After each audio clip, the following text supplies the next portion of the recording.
Yo, what's going on? It's Terrell, Hall of Fame, D-Line, tbkc, and all that sweet, beautiful, wonderful shit. Oh, man.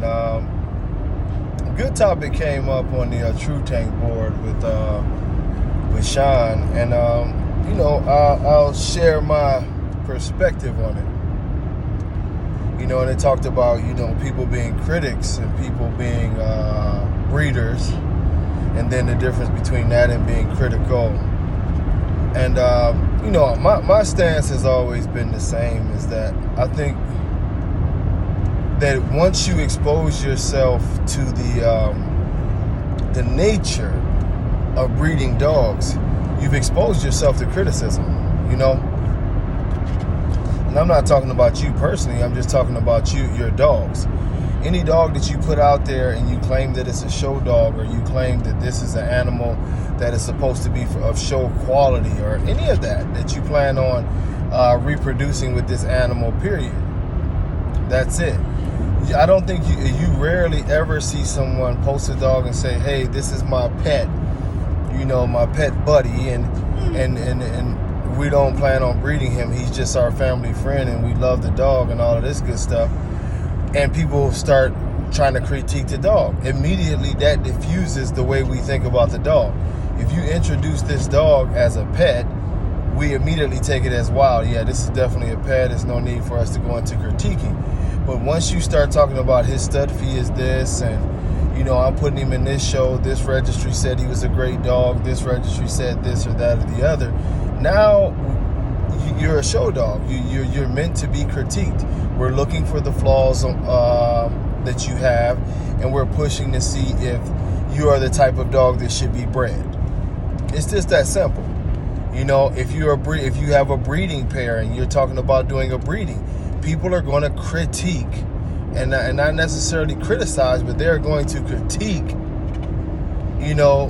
your breeding process. They're going to wonder why you're taking two dogs that come from notable lines of heart issues, or why is it that you are breeding dogs that have notable lines of high rears, and especially if the phenotype is that of both dogs being easty-westy, or both dogs having high rears.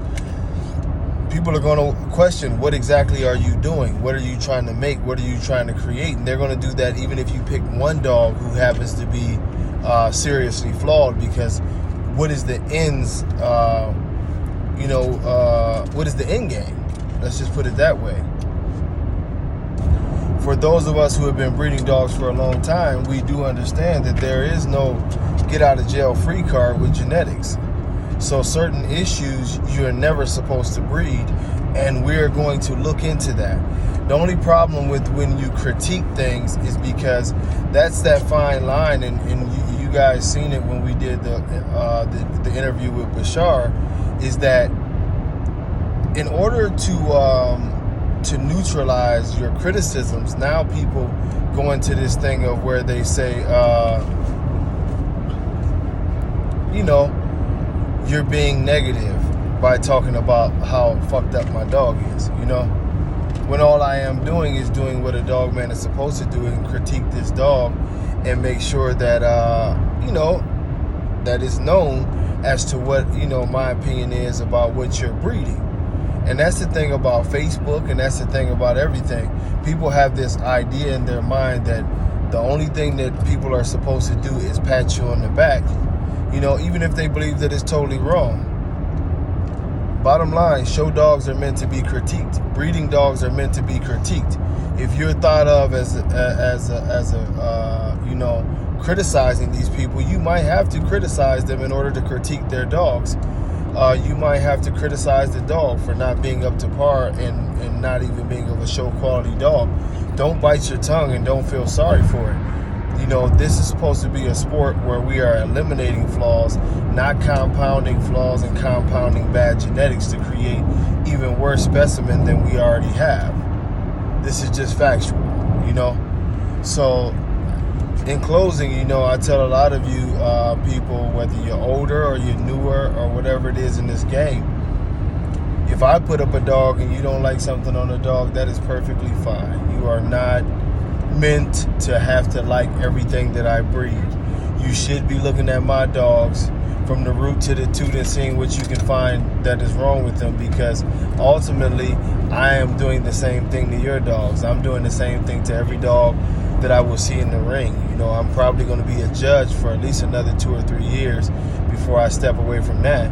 But in judging, that's what I do. I come in with a critical eye, and I'm looking for, you know, whatever I can find. But one must understand that with that critical eye, you also, you know, as you critique, you find the goodness in the dog. You know, you find the I love the head structure. I love the tight skin. I love the eye set. I love the tightness of the paws. I love the movement of the top line. You know, the tail, you know, is perfect length and width, because sometimes the tail can be too fat. A lot of people don't think about that part. But you know what I mean? Everything down to, you know what I mean, the smallest details of your animal. This is what you should want me to do, and any other judge, and even if it's your buddy that you call over there and say, hey, just look at my dog and tell me what you think. You should want him to be honest. But you know, sometimes people can't take criticism. They want you to just tell them, hey, everything gonna be all right. So it is what it is, man. You know, some of you have to take the term of being a critic and use it as a badge of honor, because you're pushing for something better. Until next time, y'all, much love. God bless. Peace.